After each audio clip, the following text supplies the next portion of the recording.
Assalamualaikum warahmatullahi wabarakatuh. Selamat datang di channel Rudianto.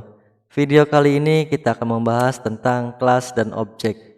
Sebelum kita masuk ke pengertian dan penjelasan kelas dan objek, silakan untuk rekan-rekan untuk subscribe, like, komentar, dan share video ini apabila bermanfaat. Oke rekan-rekan, di sini saya sudah menyiapkan PowerPoint tentang penjelasan kelas dan objek. Kita langsung saja ke rekan-rekan.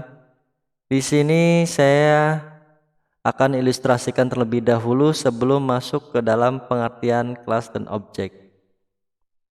Ya, di sini saya sudah persiapkan bahwa ini adalah sebuah rancangan atau disebutnya kerangka.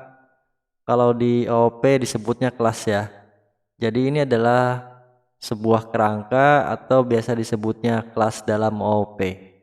Lalu di sini adalah objek. Objek ini diambil dari hasil rangkaian atau rancangan yang tadi dibuat atau disebutnya sebuah kelas.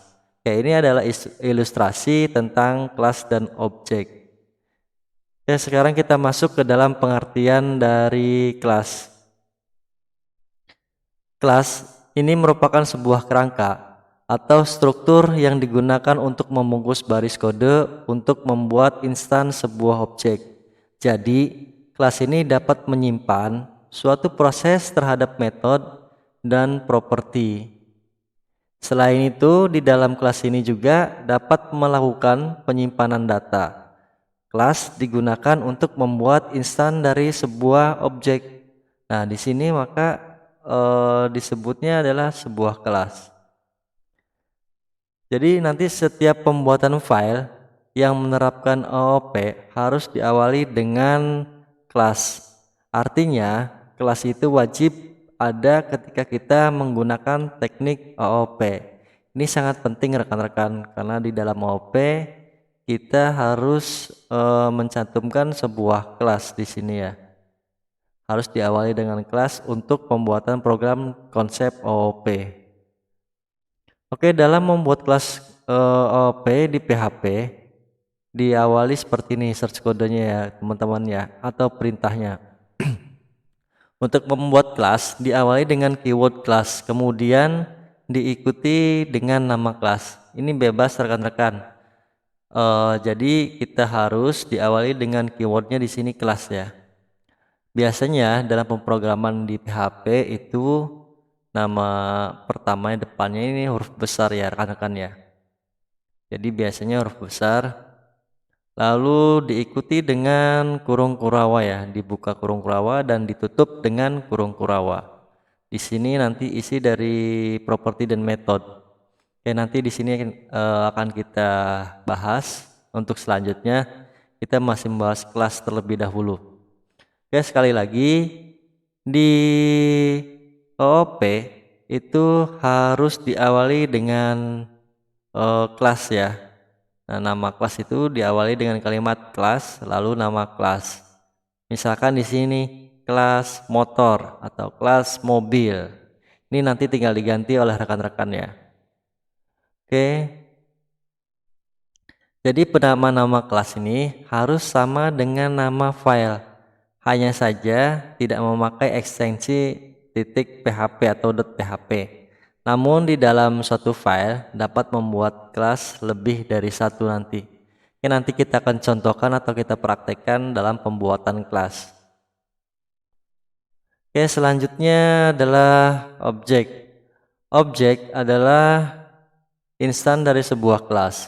Objek berguna untuk memanggil kelas yang kita buat agar dapat dijalankan. Jadi untuk membuat objek baru harus berada di luar yang ingin dipanggil nanti dalam format seperti ini rekan-rekan.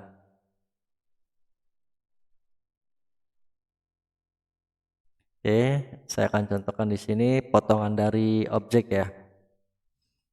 Oke, di sini tadi kita sudah membuat kelas motor. Jadi di sini nama kelasnya adalah motor, lalu objeknya adalah di sini nih. Objek motor, motor ini bebas. Ini hanya sampel saja yang nantinya kita akan rubah. Oke ya rekan-rekan, mana tadi? seperti ini. Ya, ini adalah contoh di mana nanti rekan-rekan bisa membuatkan sebuah kelas. Pertama, kelas motor. Lalu di sini ada listen atau instannya. Instan dari sebuah kelas motor atau objeknya nanti. Kita akan coba di sini cara penulisannya seperti ini rekan-rekan. Oke. Saya akan close terlebih dahulu ya. Oke, di sini saya sudah menyiapkan nama folder yang saya sudah buat. Di sini saya akan membuatkan sebuah folder nih, lalu saya tambahkan public di sini. Nanti rekan-rekan bebas ya. Oke. Di sini saya akan membuat source code yang tadi diawali dengan seperti ini ya untuk PHP. Nah, seperti ini. Lalu kita buat kelasnya. Kelas yang tadi adalah kelas motor. Setelah itu kita awali dengan kurung kurawa seperti ini.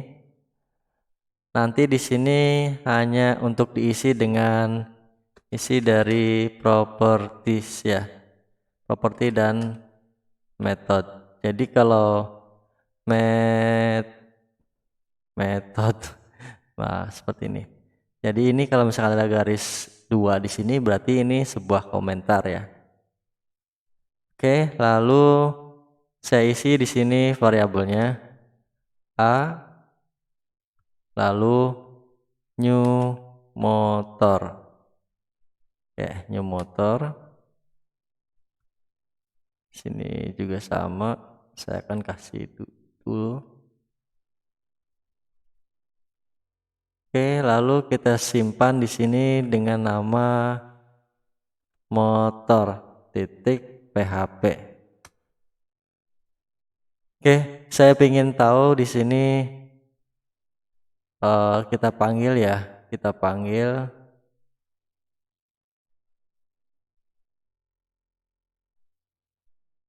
Oke, kita panggil. Ini hasilnya admin.localid. Di sini kan admin.localid. Oke, kita panggil di sini, klik. Ya, hasilnya kosong di sini ya rekan-rekan ya, karena kita belum memberikan vardam. Vardam sini A. Oke, sudah kita save. Maka hasilnya seperti ini. Oke. Seperti ini ya rekan-rekan ya. Tuh. Objek motor pertama. Ini kan pertama A. Kalau kita buat sampai 3 di sini ini B, ini C. Oke. Kita akan refresh. Nah, mana nih? Vardam. Oke, ininya kita ganti B, kita ganti ini C. Sorry, ini C. Oke. Ini hasilnya nih. Objek motor pertama, objek motor kedua, objek motor ketiga. Oke rekan-rekan, ini adalah dari contoh penerapan kelas dan objek di PHP ya. Saya menggunakannya toolsnya adalah Sublime ya. Silakan rekan-rekan apabila mau menginstal Sublime, silakan install sendiri Sublime-nya. Nanti akan saya sertakan link untuk instalasi Sublime ya. Oke, terima kasih.